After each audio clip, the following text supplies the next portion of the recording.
आशा है सबकी साधना अच्छी रही हो। कुछ प्रश्न पूछना चाहेंगे साधना से जुड़े?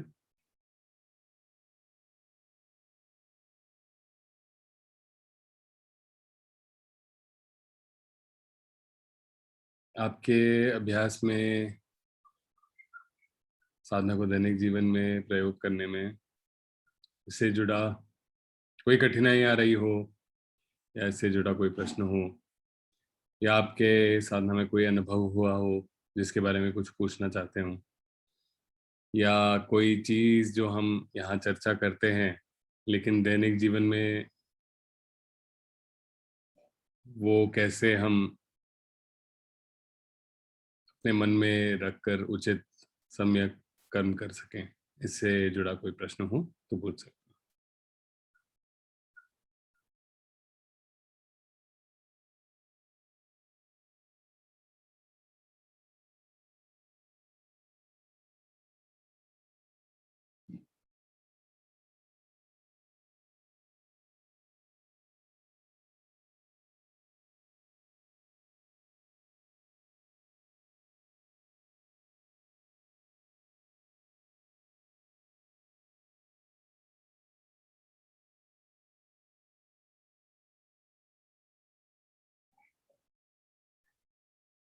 चलिए आज ठीक है, एक का काफी इंटरेस्टिंग सूत्र है।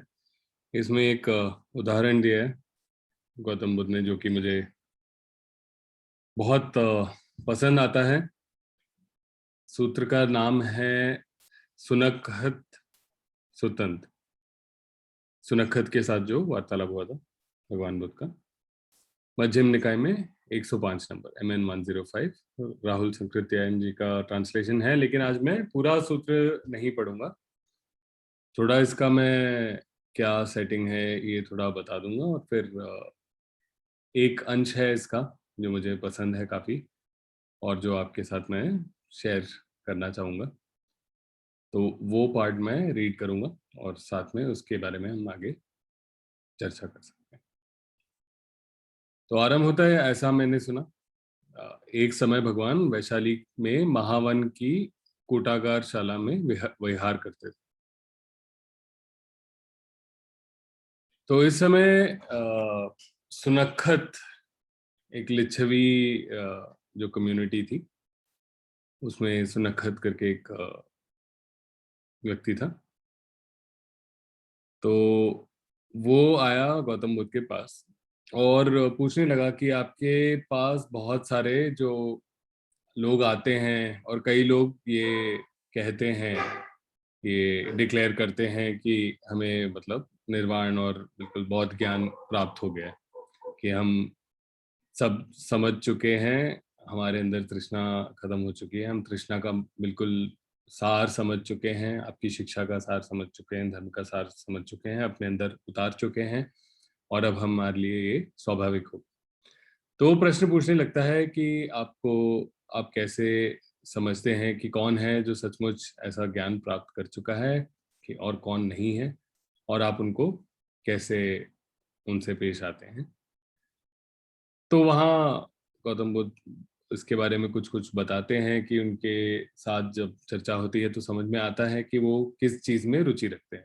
तो जैसे अलग अलग जो हमारी ध्यान समाधियां हैं, उसमें उसके हिसाब से एक उदाहरण देते हैं कि जैसे अलग अलग ध्यान समाधियों में आपकी रुचि होती है, जैसे आप आगे बढ़ते जाते हैं तो आपकी रुचि जिस स्थिर पर आपकी पहुंची होती है, समझ, जो ज्ञान आपने प्राप्त किया होता है, वहां पे आपकी ज्यादा रुचि होती है। कि अगर आप जैसे शून्यायतन में हैं तो शून्यायतन से जुड़े आपके रुचि होगी कि इसके बारे में मैं समझूं, इससे ज्ञान प्राप्त करूं और इसके आगे बढ़ूं। तो इस तरीके से बोलते हैं, उनसे, लोगों से, भिक्षुओं से बात करके मुझे समझ में आता है, और उसके हिसाब से मैं उनको शिक्षा देता हूँ जो उनके लिए उपयुक्त हो। तो ये बताते हैं, और उसके बाद एक बहुत बढ़िया उदाहरण देते हैं कि हो सकता है सुनखत कि किसी भिक्षु को ऐसा लगता हो कि श्रमण ने तृष्णा को शल्य कहा है। शल्य का अर्थ बाण, एरो। कि तो गौतम बुद्ध ने कहा कि एक बिल्कुल विष वाले तीर की तरह है, बाण की तरह है, शल्य की तरह। तो कि किसी भिक्षु को ऐसा लगता हो, श्रमण ने तृष्णा को, और तृष्णा जैसे हम कई बार चर्चा कर चुके हैं, चार आर्य सत्यों में भी भगवान बताते हैं कि तृष्णा ही दुख का आधार है। तृष्णा वो मैकेनिज्म है जो हमें किसी परिस्थिति में मजबूर करता है कि हम अपना फायदा देखें, और भले ही अपने फायदे के लिए अपने दूसरों के लिए नुकसान करें या अपने लिए ही आगे होने वाला नुकसान करें, ताकि उस क्षण में हमारा एक बहुत ही छोटा सा फायदा हो सके जो कि हमारे कामनाओं से जुड़ा हो। तो उस मैकेनिज्म को तृष्णा कहते हैं। प्रतीत्य समुत्पाद की एक कड़ी है, जिस तरीके से हमारा एक मानसिक अनुभव का निर्माण होता है, उस एक कई कड़ियों की श्रृंखला के साथ आने से वो अनुभव हमारा उत्पन्न होता है, और तृष्णा इसमें एक बहुत मुख्य कड़ी है। तो किसी भिक्षु को ऐसा लगता हो कि श्रमण ने तृष्णा को शल्य कहा है, बाण कहा है, तीर कहा है, अविद्या को विष दोष कहा है, जो कि लोभ और द्वेष से रोपी जाती है। सो इस तृष्णा रूपी बाण को, तीर को मैंने फेंक दिया, अविद्या रूपी विष दोष को हटा दिया। वैसा ना होते ही मैं सम्यक निर्वाण अनुरागी हूं, मतलब मुझे निर्वाण, मैं निर्वाण की ओर बढ़ चुका हूं, ऐसा मानने वाला हूं। और वह जो धन की सम्यक निर्वाण अनुरागी पुरुष के लिए अहित है, उनमें लग्न हो, आंख से अहित रूप को देखकर अनुयुक्त हो, उसमें अनुयुक्त हो, कान से अहित शब्द मतलब जो हमारे अहितकारी, अहित जब मैं कहता हूँ, आंख से अहितकारी रूप को देखकर अनुयुक्त हो, कान से अहितकारी शब्द को सुनकर अनुयुक्त हो, काया से अहितकारी स्पर्श स्पर्श कर उसमें अनुयुक्त हो, मन से अहितकारी धर्म को जानकर उसमें अनुयुक्त हो। तब आंख से अहितकारी रूप में अनुयुक्त होते, मन में अहितकारी धर्म में अनुयुक्त होते, उसके चित्त राग ध्वस्त करे। वह राग के द्वारा ध्वस्त चित्त से मरण को प्राप्त हो या मरण तुल्य दुख को। यानी जो समझता है कि तृष्णा को मैंने एक विष वाले, तृष्णा और अविद्या को विष और बाण की तरह मैंने समझा है, और इनको मैंने लोभ और द्वेष को मैंने त्याग दिया है, सिर्फ ऐसा समझने से भी। लेकिन अगर अहितकारी जो भी स्पर्श हो, भले ही वो हमारे किसी भी शारीरिक इंद्रिय पर हो, आंख, कान, नाक, जबान, शरीर या मन में किसी भी एक आयतन पर जो स्पर्श हो रहा है और वो अहितकारी है, उसमें अगर जुड़ जाए, उससे उसको निजी मानने लगे, उसके पीछे भागने लगे या उससे दूर भागने में लग जाए, तो जो उसका आगे फल होता है वो मरण तुल्य दुख जैसा होता है, कि एक मृत्यु की तरह दुख उसको दे सकता है। तो अब ये उदाहरण आरंभ करते हैं। जैसे सुनखत कोई पुरुष गाढ़े विष के बुझे शल्य से विधा हो, यानी बहुत सारा विष जिस तीर पर लगा है उससे वो जख्मी हो जाता है, वो उस पे आके लग गया। उसके जो दोस्त हैं, भाई बंधु हैं, एक शल्यकर्ता भिक्षक भिषक को भिष को ला उपस्थित करें। एक सर्जन, डॉक्टर, चिकित्सक जो है उसको ले आए जो इसका इलाज कर सके। वह शल्यकर्ता भिष शस्त्र के घाव के मुख के को चारों ओर से काट दे, फिर औजार से खोजकर शल्य को निकाल दे, फिर निशेष विष दोष को दूर करे।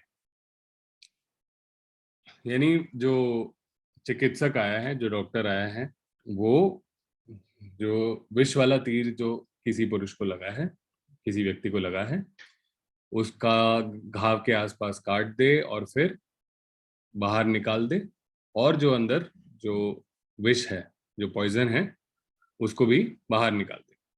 फिर वह ऐसा कहे रोगी को, हे पुरुष, तो ये डॉक्टर जो पेशेंट है उससे कह रहा है, हे पुरुष, तेरा शल्य निकल गया, तेरे शरीर से तीर निकल गया, विष दोष निशेष करके हटा दिया गया, जो जहर था वो निकाल दिया गया, तब तुझे खतरा नहीं, किंतु तू पथ्य भोजन ही को खाना, मतलब जो हल्का, थोड़ा जो सेहतमंद खाना हो, केवल वही खाना, आराम से जो हजम हो जाए उस तरीके का खाना खाना। तू पथ्य भोजन ही को खाना, अपथ्य भोजन के खाने से कहीं तेरा घाव बहने ना लगे। कि अगर जो अहितकारी है ऐसा भोजन अगर तू खाए तो तेरा घाव दोबारा बहने लग सकता है। समय समय पर घाव को धोना, समय समय पर व्रणमुख को न धोने से, समय समय पर व्रणमुख को न लेप करने से कहीं पीव लहू तेरे व्रणमुख में ना भर जाए। मतलब जो जख्म लगा है, जो चोट लगा है, उसके मुख को बार बार न धोने से, न साफ करने से, और उस पर लेप जो भी ऑइंटमेंट दिया है, उसको दवाई औषधि जो दी है वो न लगाने से कहीं तेरे जो चोट है उसमें दोबारा उसमें पस ना भर जाए। हवा धूप में चलना फिरना मत, हवा धूप में चलने फिरने से कहीं मैल टूंड तेरे व्रणमुख में ना चले जाए। मतलब धूल धकड़, कहीं आप बाहर जा रहे हैं, आपको चोट लगा है, खुला है, जाएं तो उसमें धूल धकड़ जा सकता है और उससे घाव दोबारा खराब हो सकता है। फिर कहते हैं घाव की हिफाजत करना, तब उस रोगी को ऐसा हो, शल्य निकल गया, विष दोष निशेष हट गया, मतलब तीर निकल गया है, तो ये उसको सलाह दी जाती है कि जो उपयुक्त है वैसा भोजन खाना, समय समय पर घाव को धोना, समय समय को अगर नहीं धोगे तो उसमें पस भर जाएगा। हवा धूप में चलोगे तो फिर तुम्हारे घाव के अंदर मैल या धूल जा सकता है, इससे घाव और खराब हो सकता है। और घाव की हिफाजत करना, तो ये उसको सलाह देता है जो चिकित्सक होता है। तो रोगी लेकिन ऐसा सोच सकता है कि तीर तो निकल गया है, जो जहर था वो भी निकल गया है, अब मुझे खतरा नहीं है, ये सोचकर वह अपथ्य भोजन खाए, यानी अहितकारी भोजन खाए, अनुपयुक्त भोजन खाए जो उसके लिए अच्छा ना हो। अपथ्य भोजन करने से उसका घाव बहने लगे, वह समय समय पर घाव को ना धोए, न लेप करे, न धोवे न लेपने से उसकी घाव में पीव लहू भर जाए, पस भर जाए। वह हवा धूप में चलने फिरने से उसके घाव में मैल टूंड चले जाए, धूल चले जाए। वह न घाव की हिफाजत करे, उसकी इस अपथ्य क्रिया, अहितकारी क्रिया, अनुपयुक्त क्रिया, और उस सशेष विष दोषापनयन, इन दोनों से घाव भारी हो जाए। मतलब जरा सा जो घाव का जो जहर है, उसका जो जरा सा शेष हिस्सा हिस्सा है जो उसके खून में अभी भी है, तो सही काम ना करने पर जो जरा सा जहर जो बचा है उसके शरीर में, इनसे घाव दोबारा बिगड़ सकता है।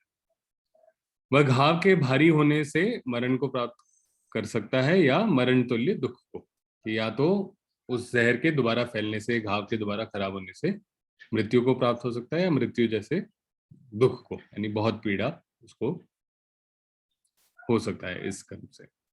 ऐसे ही सुनखत हो सकता है किसी भिक्षु को ऐसा हो, श्रमण ने तृष्णा को शल्य का है, तृष्णा को बाण का है, तीर का है, और अविद्या को विष का है, वह राग द्वारा ध्वस्त चित्त से मरण को प्राप्त हो या मरण तुल्य दुख को।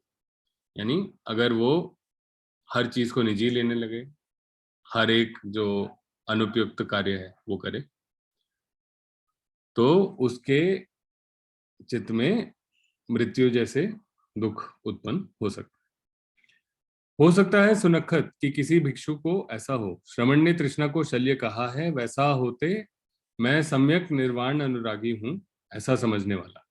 और वह जो धर्म की सम्यक निर्वाण अनुरागी पुरुष के लिए अहित है, उसमें लग्न न हो, आंख से अहित कर रूप को देखकर उसमें अनुयुक्त न हो, मन में से अहित कर धर्म को जानकर उसमें अनुयुक्त ना हो। अनुयुक्त न होते उसके चित्त का को राग न ध्वस्त करे। वह राग द्वारा न ध्वस्त हुए चित्त से न मरण को प्राप्त हो, न मरण तुल्य दुख। तो जो समझता है कि मुझे ये ज्ञान अच्छी तरह प्राप्त हो गया है, ये जो बौद्ध ज्ञान है, इस मार्ग को मैंने अपने अंदर उतार लिया है, और उसके हिसाब से जो अहितकारी स्पर्श है, कोई रूप हो, कोई धर्म हो, मतलब कोई फिनोमेना हो, उसको पहचान पाए कि वो अहितकारी है, और ये जानकर उसमें एंगेज ना करे, उसमें अनुयुक्त ना हो। तो अगर ऐसा करे तो उसे ना मृत्यु की प्राप्ति, उस चित्त को मृत्यु तुल्य दुख की प्राप्ति नहीं। जैसे सुनक्खत कोई पुरुष गाढ़े विष में बुझे शल्य से विधा हो, निशेष विष दोष को दूर करे, वह ऐसा कहे, हे पुरुष, घाव की हिफाजत करना। वह पथ्य भोजन खाए, पथ्य भोजन खाने से उसका ना बहने वाला पीव लहू ना भरे, घाव में मैल टूट ना जाए, वह घाव की हिफाजत करे। उसकी इस पथ्य क्रिया और उस निशेष विष दोषापनायन, इन दोनों से घाव ना बढ़े।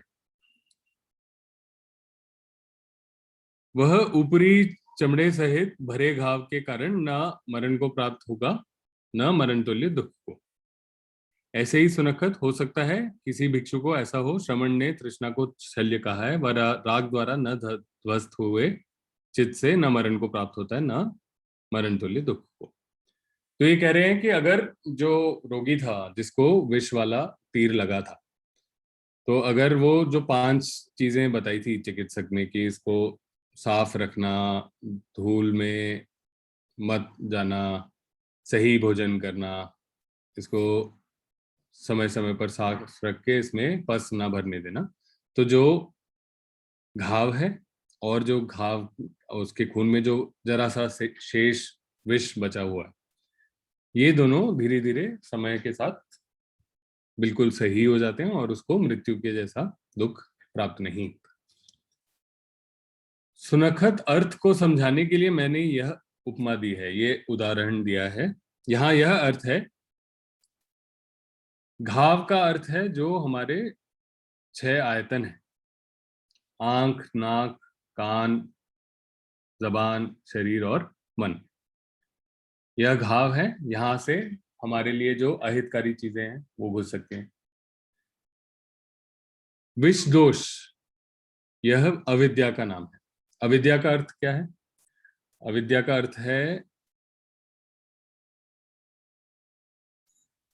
इस मार्ग का ज्ञान न होना, कि जो 4 आर्य सत्य हैं उसका ज्ञान न होना, और जो 3 लक्षण हैं, अनात्मता, अनित्यता और दुख, इनका ज्ञान न होना, और प्रतीति समुत्पाद, क्या प्रक्रिया है जिससे हमारे मानसिक अनुभव का निर्माण होता है, यह इससे परिचित नहीं, ये अविद्या है।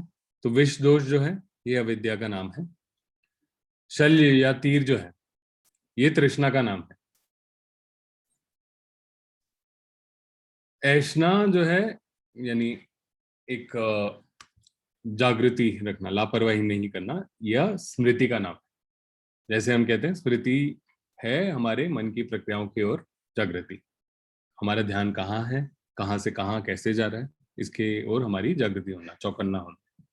तो ऐष्णा जो है यह स्मृति का नाम है। शस्त्र, यह आर्य प्रज्ञा का नाम है, यानी ज्ञान प्राप्ति का नाम है।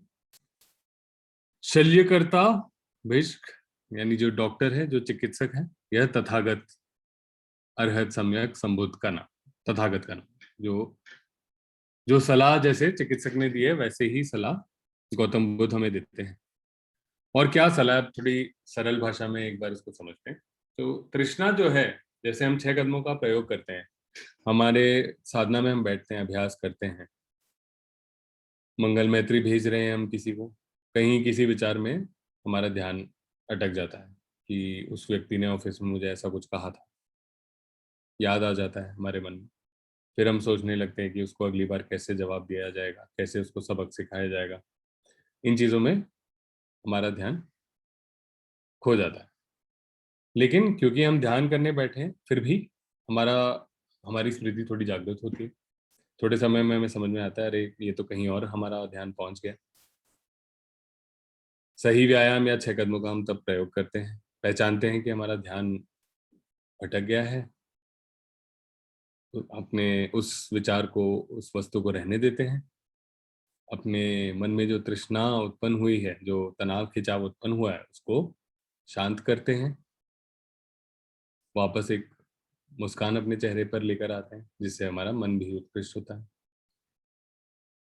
फिर वापस अपने ध्यान को साधना के आलंबन पर लेकर आते हैं, मंगल मैत्री पर लेकर आते हैं, और ये बरकरार रखते हैं ये प्रक्रिया, मंगल मैत्री भेजते रहने का। और जब भी हमारा ध्यान तृष्णा के आधार पर किसी विचार से जुड़ जाता है, उसमें कहानियों में घुस जाता है, निजी बनाने लगता है, अपना एक व्यक्तित्व बना लेता है जो उस कहानी, उस कल्पना का एक किरदार है।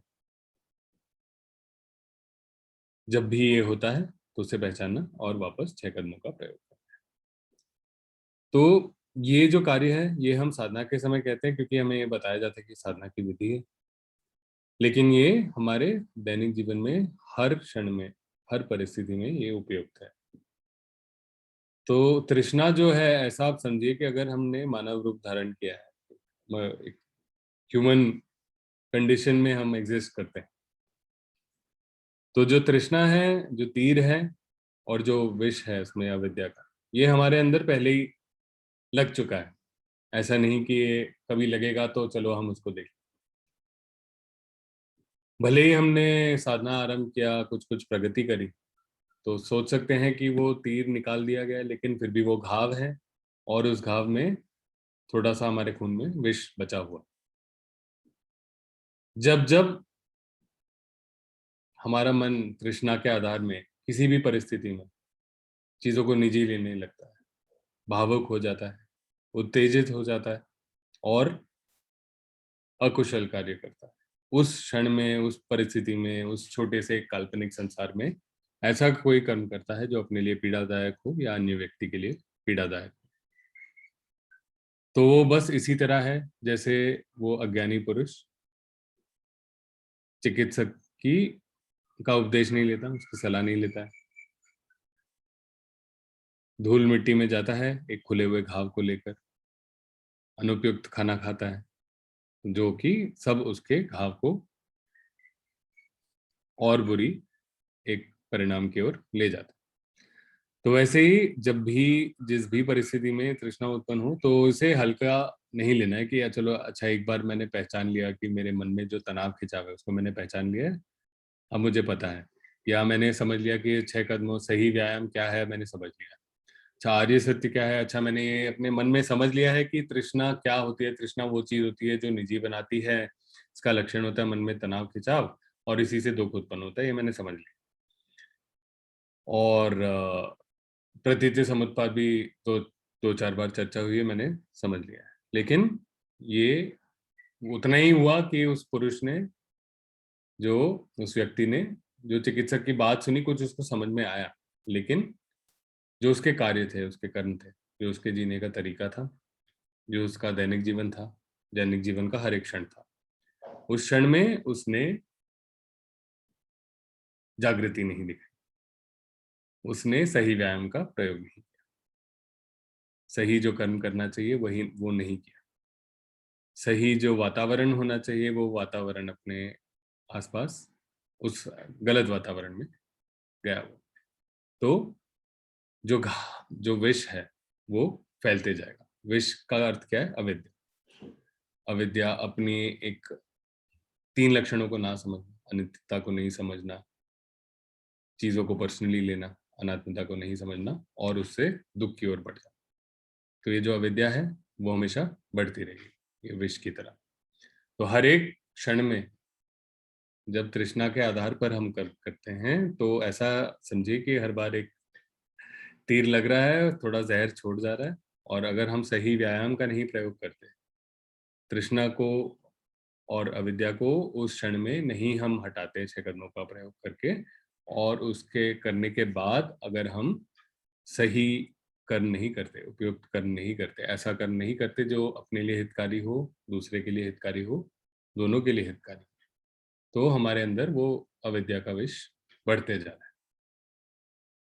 ये सुनकर लगेगा शायद ये बहुत मुश्किल कार्य है, और ये जरूर मुश्किल कार्य है, लेकिन और कोई वो नहीं है, इसका इलाज नहीं है, और कोई सोल्यूशन नहीं है। जो बीमारी है उस बीमारी का ही इलाज करना पड़ेगा, किसी और बीमारी का इलाज नहीं कर सकते। तो तृष्णा और अविद्या, तृष्णा से अविद्या की अगर हमें बीमारी जो हुई है उसको अगर ठीक करना है तो हर क्षण में सही व्यायाम जब जब उपयुक्त हो उसका प्रयोग करें, और सही कर्म करना है हर क्षण। तो ये है चैलेंज जो हमारे सामने है, और यहाँ परफेक्शन पाना कोई आसान कार्य नहीं है हर समय। इसलिए हमें, जैसे हमने अम्बलिठिका राहुलोवाद सूत्र में भी चर्चा करी थी, हर समय हमने जो कर्म कर रहे हैं, करने वाले हैं, उसके बारे में गौर करना चाहिए। जो कर्म कर रहे हैं उसके बारे में गौर करना चाहिए, जो कर्म कर चुके हैं उसके बारे में गौर करना चाहिए।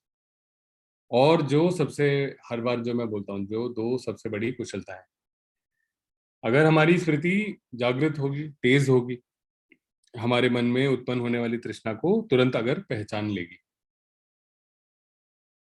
तो इस तृष्णा से उत्पन्न होने वाली अविद्या को हम वहीं पे ढीला कर सकते हैं सही व्यायाम का प्रयोग करके। तो ये जो दो कुशलताएं हैं ये सबसे मुख्य हैं गलत मार्ग से, गलत कर्मों से, अपने लिए गलत या नुकसानदायक परिणामों से हटकर फायदे या लाभदायक हितकारी परिणामों की ओर बढ़ने के लिए। तो हमेशा ये याद रखना है कि कभी एक इस सत्र में धर्म चर्चा हमने कर ली, या एक सूत्र हमने सुन लिया, या समझ लिया थोड़ा अपने मन में, या साधना के लिए एक बार बैठ गए हम, या एक हितकारी कार्य करा, ये बहुत अच्छी बात है। ये आपके ज्ञान बढ़ाने के लिए बहुत लाभदायक है, लेकिन इसका अर्थ ये नहीं है कि आप अपनी जागृति छोड़ देंगे, लापरवाही करेंगे। जागृति जो है वो हमें अपने जीवन के हर क्षण में उतारना है। कठिन कार्य है, लेकिन धीरे धीरे उसकी ओर बढ़ना है। तब हमारे मन का जो सुख है वो बिल्कुल हमारे हाथ में। दुख के उत्पन्न होने का कोई प्रश्न ही नहीं है अगर दुख का आधार नहीं। अगर एक बिल्डिंग में तीसरी मंजिल नहीं है तो चौथी मंजिल नहीं बन सकती। तो प्रतीत्य समुत्पाद में जो तृष्णा है उसके ऊपर बहुत सारे अन्य कड़ियां उसके ऊपर निर्भर हैं, और सबसे मुख्य कड़ी जो उस पर निर्भर है वो है दुख। दुख की कड़ी उस पर निर्भर है, और ये चीज हम जो दो कुशलताएं हैं बनाकर, स्मृति की कुशलता और सही व्यायाम की कुशलता बनाकर, ये वो कड़ी है जिसको हम पहचान सकते हैं, और जिसको पहचान कर उस समय अगर हम सही व्यायाम का प्रयोग करें तो ज्यादा आराम से हम कुशल कर्मों की तरफ जा सकते हैं। जितना हम ज्यादा आगे बढ़ेंगे उस सोच में, उस विचार में, उस कल्पना में, जितना निजी बनाएंगे, जितना भावुक होंगे, उत्तेजित होंगे, हमारी स्मृति भी कमजोर होगी, और सही व्यायाम का प्रयोग करना भी ज्यादा कठिन होगा, क्योंकि हमें उस परिस्थिति में हमारे मन में तृष्णा बहुत ज्यादा उत्पन्न हो चुकी है। तो ये है हमारे सामने चैलेंज, और सही आपको टूल्स दिए गए हैं, यहाँ पे सही औजार दिए गए हैं। धीरे धीरे जीवन में हर समय इसका प्रयोग करिए, तो आगे ये जो मरण तुल्य दुख है सांसारिक जीवन में, जो भी दुख है मरण तुल्य हो या मामूली दुख, हर एक जो दुख है उसके आगे का रास्ता आपके पास है। उस दुख को पार करने का, उस दुख का जो आधार है, जो तृष्णा है, उसको ढीला करके उसको समाप्त करने का। ये औजार आपके पास हैं, अब बस आपको उसमें अपनी कुशलता, अपना जो स्किल है वो बढ़ाते जाना है। तो ये सरल भाषा में जो उदाहरण दिया था गौतम बुद्ध ने, उसकी चर्चा है। इसके आगे क्या कहते हैं? सुनखत जो भिक्षु 6 स्पर्श आयतनों को, चक्षु, श्रोण, घ्राण, जिह्वा, काय, मन, मतलब आंख, कान, शरीर, नाक, जीभ और मन के विषयों में, 6 स्पर्श आयतनों के विषयों में संयमी है, संयम रखते हैं।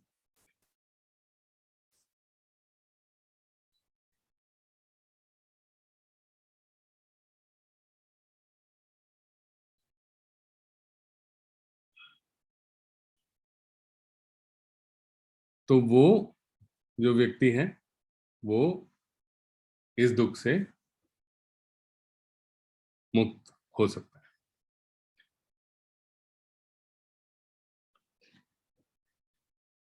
बहुत उसमें एक्चुअली काफी और टेक्निकल लैंग्वेज थी, उसमें कुछ ज्यादा कोई अलग बात नहीं कही गई है, वही बात दोहराई गई है, तो इसलिए मैंने थोड़ा स्किप कर दिया ये वाला पार्ट। तो ये बताते हैं भगवान बुद्ध सुनखत को, जो लिच्छवी बिरादरी का होता है। भगवान ने यह कहा, संतुष्ट हो सुनखत, लिच्छवी पुत्र ने भगवान को के भाषण को अभिनंदित किया। तो ये था सुनखत सूत्र। और ये उदाहरण मुझे बहुत पसंद आता है, क्योंकि हर समय क्या होता है कि जैसे जैसे इस मार्ग में कुछ नई चीज सीखते हैं, कुछ अपनी मूर्खता दिखती है, उस पर हंस देते हैं, जबकि पहले बहुत भावुक होते थे, उसको निजी लेते थे, तो अच्छा लगता है। लेकिन ये इस चीज को लेकर अगर हम ये सोचें कि चलो हमारा कार्य हो गया, हमें ज्ञान प्राप्त हो गया है, तो ये काफी नहीं है। पहले अन्य सूत्रों में भी हमने चर्चा करी थी, भगवान बुद्ध यही कहते हैं कि केवल एक जो सारोपम सूत्र था, उसमें ये कहते हैं कि अगर आपने केवल कह दिया कि इस पथ पे मैं चलने वाला हूँ, या फिर सूत्रों को पढ़ लिया, याद कर लिया, या और लोगों को बता दिया, या अपने मन को एकाग्र करके, चित्त को एकाग्र करके बहुत खुश हो गए, वो काफी नहीं है। पूरे रास्ते जाना है, और थियोरेटिकल से ज्यादा जो प्रैक्टिकल कार्य है, ये जो क्षमताएं हैं, जो कुशलताएं हैं स्मृति की और सही व्यायाम की, ये जैसे हम बढ़ाते हैं, हर क्षण में जैसे इसका प्रयोग करते हैं, वही आगे हमें हर परिस्थिति, हर क्षण, किसी भी हालात में, कोई भी जीवन में कोई भी चीज हो, तो हमारे मन को बिल्कुल एक अटल, बिल्कुल मतलब इतना इतना मजबूत कर सकते हैं कि कोई भी परिस्थिति ऐसा नहीं है जो हमारे मन में दुख को उत्पन्न करेगी। हमारे सुख के हम स्वयं मालिक बन जाएंगे एक तरीके से। और इतना ही नहीं कि ये बात नहीं है कि दुख ना होने का अर्थ ये नहीं है कि आप दूसरों की ओर दया नहीं रखेंगे या दूसरों की पीड़ा को नहीं समझ पाएंगे। ये भी जैसे हमने अभय सूत्र में, राजकुमार अभय का सूत्र जो था, उसमें भी भगवान बताते हैं कि जैसे वो उपदेश देते हैं कि उन्हें हर एक प्राणी की ओर के प्रति दया है, तो वो वैसे ही कार्य करते हैं जिसमें हर एक प्राणी, हर एक परिस्थिति के अनुसार जो उचित हो, उपयुक्त हो, दूसरों के लिए पीड़ादायक ना हो, अपने लिए पीड़ादायक ना हो, दूसरों के लिए ऐसे कार्य करें जो दूसरों के लिए हितकारी हो, अपने लिए हितकारी। तो ये बहुत बड़ा एक चैलेंज हमारे सामने है और सही रास्तों पर बहुत सारे कदम आप लोगों ने ले लिए हैं। अब बस इसको बरकरार रखना है आगे। बस अब इतना ही इस सूत्र के बारे में, और कोई टिप्पणी नहीं है। तुरंत कोई प्रश्न हो तो पूछ सकते हैं।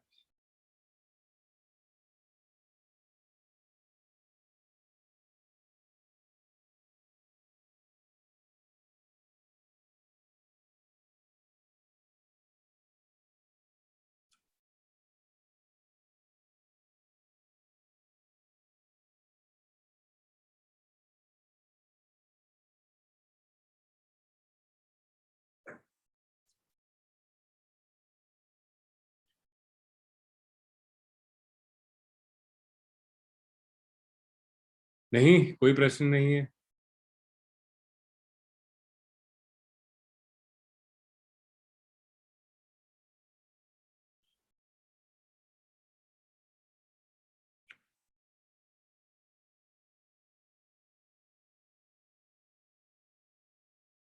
चलिए फिर आज का सत्र यहीं समाप्त करते हैं। मैं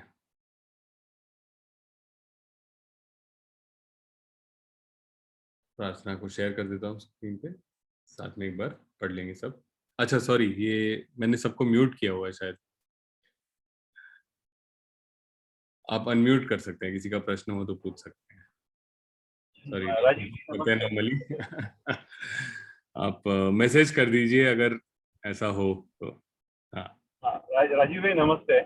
हाँ जी, नमस्कार। हाँ नमस्कार, कैजाद बोल रहा हूँ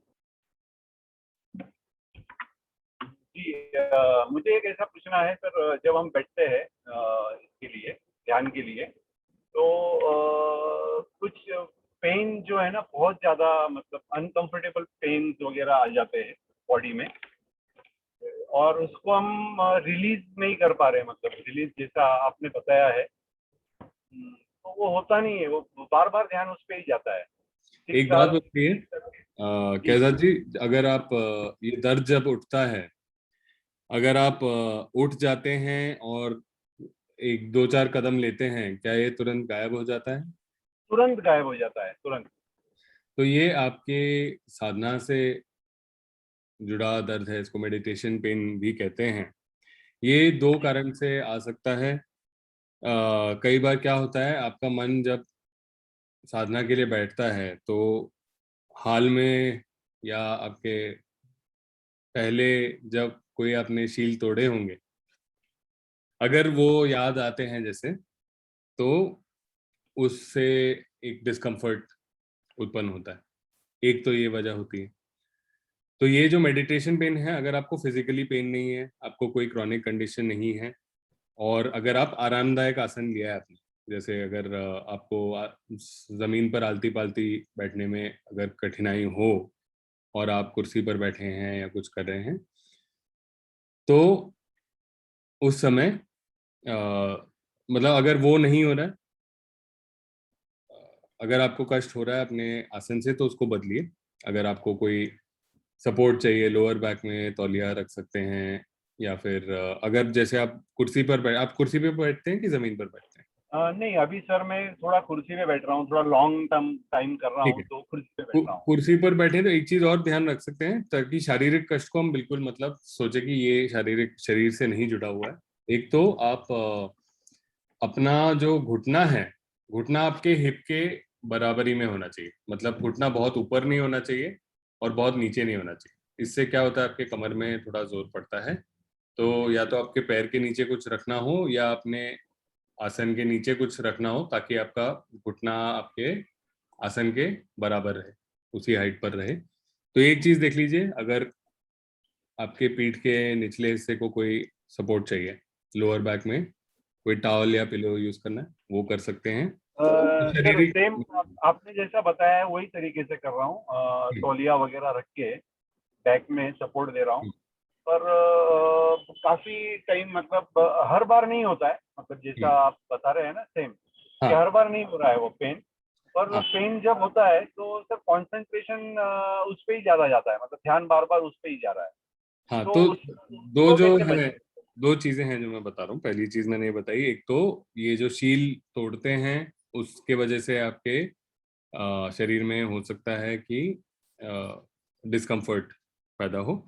दूसरी चीज है, अगर आप तृष्णा को ढीला नहीं करें, जो वन पॉइंटेड कंसंट्रेशन कहते हैं, और कलेक्टेडनेस, इसमें एक अंतर होता है। एकाग्रता का कई लोग गलत ये समझते हैं कि जैसे कोई चीज है जो हमारा साधना का आलम्बन है, तो एक तरीका है कि उस पर बिल्कुल हम एक मुट्ठी बना लें कि हम बाकी जो भी आ रहा है उससे हम लड़ाई कर रहे हैं, ठीक है। और एक है कि साधना का आलम्बन हमारे हाथ पर, हमारे पाम पर बहुत आराम से टिका हुआ है, और कुछ आ रहा है पर हमारे हाथ से वो साधना का आलम्बन हिल नहीं रहा। तो ये, इसको मैं कलेक्टेडनेस बताऊंगा, एकाग्रता का ये सही तरीका है। तो क्या होता है कि अगर हम नाराज हो जाते हैं, कोई भी चीज है, कहीं साउंड आ रहा है, तो तुरंत अंदर एक घृणा आ जाती है, एक नाराजगी आ जाती है कि ये कौन मुझे डिस्टर्ब कर रहा है, या अभी होना चाहिए, क्यों हो रहा है ये, अभी मुझे खुजली क्यों हो रही है। इन चीजों से इरिटेट होना, ठीक है। या फिर और उसमें तृष्णा हम कम ना करना, मतलब जबरदस्ती हम अपने ध्यान को हम वापस लेकर आ रहे हैं, तो क्या होता है, वो जो ध्यान को हम वापस साधना के आलंबन पर ला रहे हैं, उस प्रक्रिया में भी हम तृष्णा ले आते हैं। तब वो क्या होता है, हमारा जो ध्यान होता है वो एक मुट्ठी की, हमारा जो ध्यान साधना के आलंबन पर मुट्ठी की तरह टाइट हो जाता है। ये जब होता है तो धीरे धीरे हमारे कई बार बदन में इससे दर्द उत्पन्न हो सकता है। और तृष्णा इससे भी बढ़ सकती है, अगर आप लड़ रहे हो, जो निवरण आ रहे हैं उनको तो मतलब किसी, कोई बिन बुलाए मेहमान है लेकिन हमारा दुश्मन नहीं।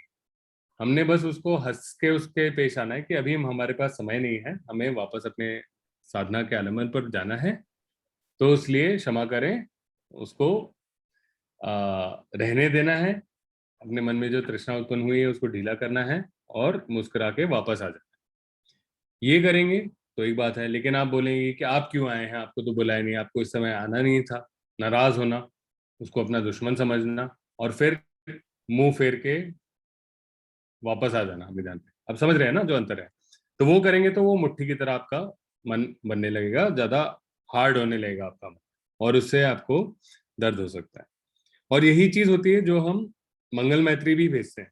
भले आप एक व्यक्ति को भेज रहे हो, सारे जीवों को भेज रहे हो, अलग अलग व्यक्तियों को भेज रहे हो, मंगल मैत्री जब हम भेजते हैं तो इसे एक अपने फायदे के लिए भेजने की तरह नहीं करना है। मतलब आप सचमुच अपने जो आध्यात्मिक मित्र हैं या बाकी जीव हैं, सचमुच आप दिल से चाहते हैं कि उनका भला हो, वो, और वही जो भाव है उसके साथ हमें रहना है।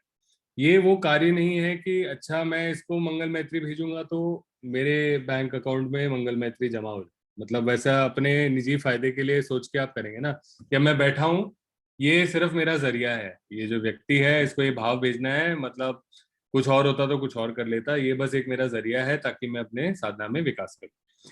इस तरीके से अगर सोचेंगे तो जो आप मंगल मैत्री का भाव जो भेजेंगे वो भी एक तृष्णा के आधार पर बनेगा, क्योंकि आप अपना निजी फायदा लेकर वो भेज रहे हैं। कि आप जो उत्पन्न करेंगे तो उसमें एक वो जो जो ब्रह्म विहार होते हैं, जो हमारा मंगल मैत्री का एक जो स्वरूप होता है कि ये हमारे मन में खुद ब खुद तृष्णा कम कर, तो वो आप नहीं करेंगे, तृष्णा करेंगे कि ये काम मैं कर रहा हूँ ताकि मैं आगे बढ़ूं, मेरे को आगे ध्यान समाधियों में आगे बढ़ूं, मुझे विकास हो, मुझे और चीजें समझ में आए। तो ये जो एटीट्यूड्स हैं, एक निवरण की ओर, एक जो हमारा मंगल मैत्री की ओर, ये चीजें हमें ठीक करना है, इससे आपका दर्द कम होगा। शील पालन करना बहुत आवश्यक है, और उसके बावजूद, सबके बावजूद हो सकता है दर्द आते रहे, है ना। जब वो दर्द आए तब 6 कदमों का प्रयोग करना है। आप और चीजें कर सकते हैं जब रहने दे रहे हैं, है ना, जो रिलीज स्टेप है हमारा, सेकेंड स्टेप जो है, उस समय आप क्षमा कर सकते हैं उसको उठने के लिए। क्यों उठा वो दर्द, वो दर्द उठा है क्योंकि उसके उठने के लिए जो परिस्थितियां हैं वो प्रतिकूल है, यानी जो सिचुएशन है वो ऐसा है, कंड्यूसिव है, जो जो उस दर्द को उठने के लिए जो जो सामग्री लगनी है वो सारी सामग्री उपस्थित है, इसलिए वो दर्द आया है। वो ना आपका दर्द है, मतलब आपका कंट्रोल नहीं है उस पर, आपने उसको नहीं बुलाया कि दर्द, आज चलो अब मैं दर्द का स्विच ऑन कर, है ना। तो कंडीशंस ठीक थे तो वो दर्द आया है। दर्द जो है थोड़ा ज्यादा हमें नाराजगी की ओर ले सकता है। तो जो दूसरा कदम है वहां पे रिलीज जो आप करते हैं, आप क्या होता है कि दर्द के समय कई बार मन कहता है कि अरे इसको मैं रहने दे रहा हूँ क्योंकि ये मुझे पसंद नहीं, मतलब एक वो दूर करता है उसको। दूर करने की जगह उसको क्षमा कर दो कि आप, दर्द उठा है, इसमें दर्द की कोई गलती नहीं, मेरी कोई गलती नहीं है, इसको इस पे बस मुझे ध्यान नहीं बना।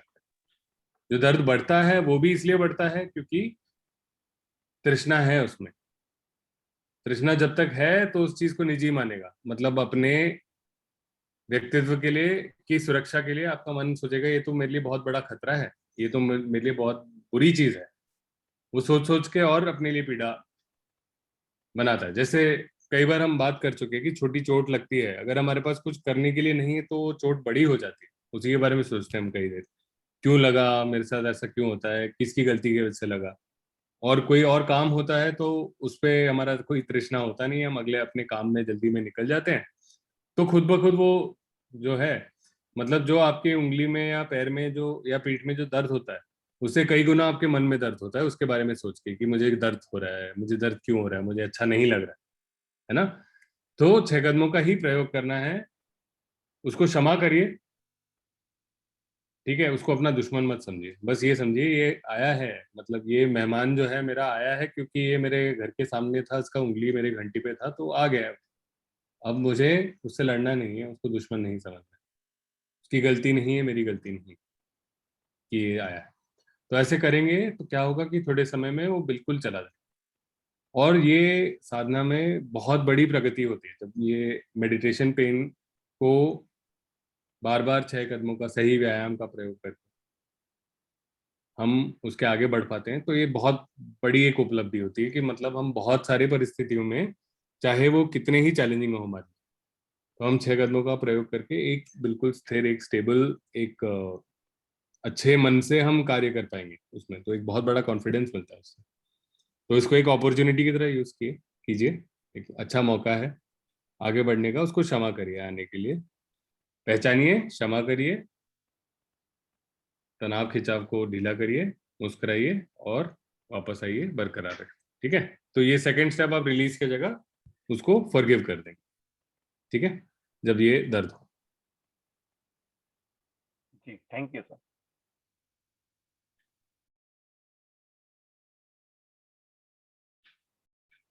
कोई अन्य प्रश्न है?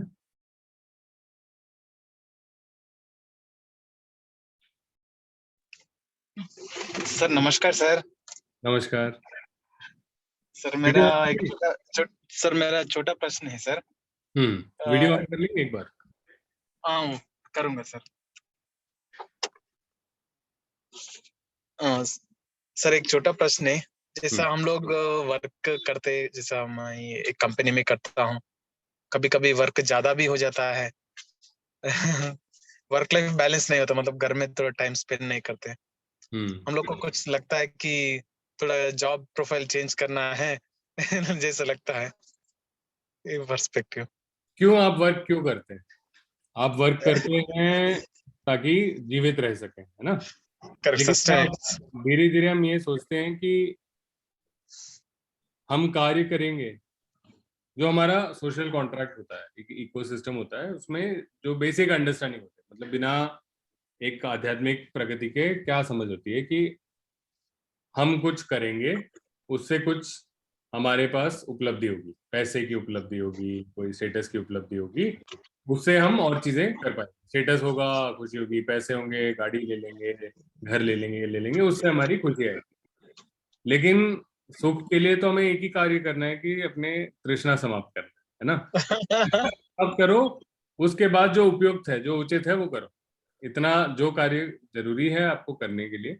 हाँ, ऐसा नहीं है, इसका मतलब नहीं कि ज्यादा काम नहीं करना है या आलसी होना, मतलब उद्योगी होना है, मेहनत करनी है, कार्य उसी लिए करिए। ठीक है, तो वर्क लाइफ बैलेंस जैसे है वो बस एक विचार है आपके मन में। आपको जो बाकी जीवन में जो आपको बैलेंस करना है, जो कार्य करना है, उसके लिए समय निकालिए। नहीं निकाल पा रहे हैं तो अपनी परिस्थिति बदल सकते हैं, क्या मतलब उसमें क्या होगा, उससे पैसे कम मिल जाएंगे कहीं और जाएंगे तो। लेकिन अगर अपने खुशी की चाबी अपनी जेब में है तो मतलब कहीं भी काम कर सकते हैं, नहीं।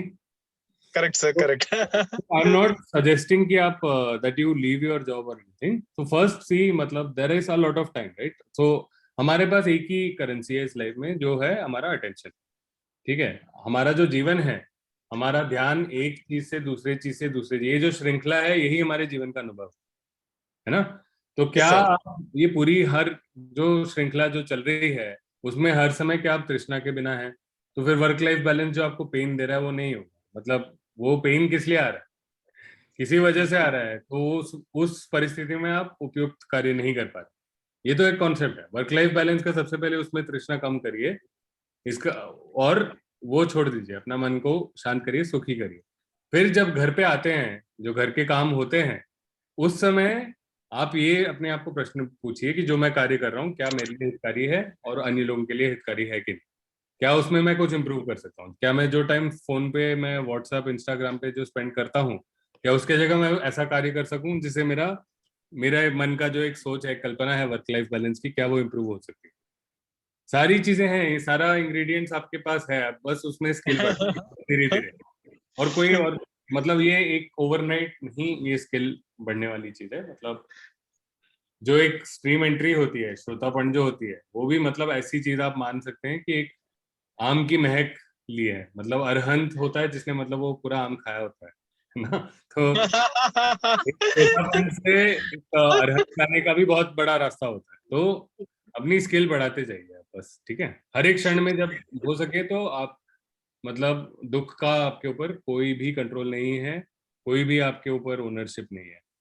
तब वर्क लाइफ बैलेंस वगैरह ये सब एक मैनिफेस्टेशन है दुख की, है ना। मतलब ये आपके एक संज्ञा है, आपके मन में कॉन्सेप्ट है ना। वो यस कॉन्सेप्ट आ सर। रहा है किसी परिस्थिति में तृष्णा के आधार पर, इसलिए वो आपको परेशान कर रहा है। पहले उसमें तृष्णा हटाइए, फिर बाकी समय देखिए कि आप सही उचित कर्म कर रहे हैं नहीं कर रहे हैं, और धीरे धीरे बढ़ेगा ये। मतलब रोज हर क्षण में आप अपने आप को बेहतर बना सकते हैं, करते जाइए, और धीरे धीरे आपके जीवन बहुत बदलने लगेगा।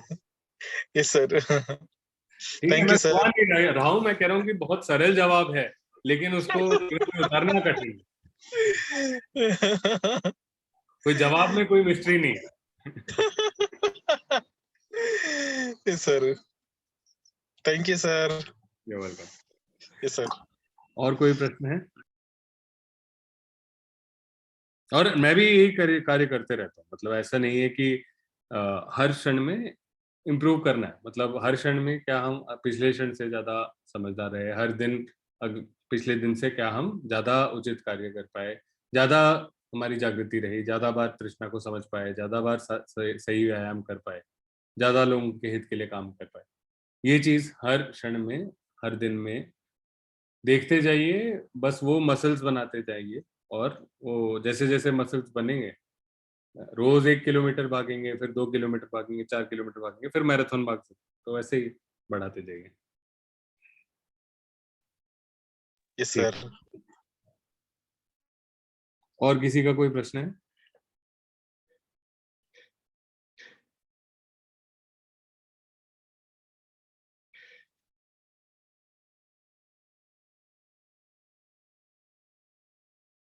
चलिए, आज का समय भी समाप्त हो गया। एक प्रश्न अगर है किसी का तो मैं अगले 1 मिनट वेट करूंगा, वरना फिर प्रार्थना से आज का सत्र समाप्त करेंगे।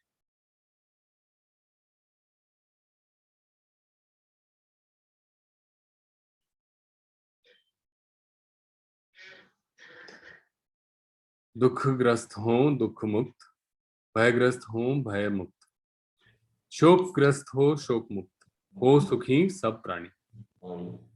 हमने किया जो यह पुण्य संपादन, सभी संपदार्थ सभी देव देव से अनुमोदन। आकाश और भूमि के महासिद्ध देवनाग, करे पुण्य का अनुमोदन। चिरकाल रखें बुद्ध शासन। साधु साधु साधु।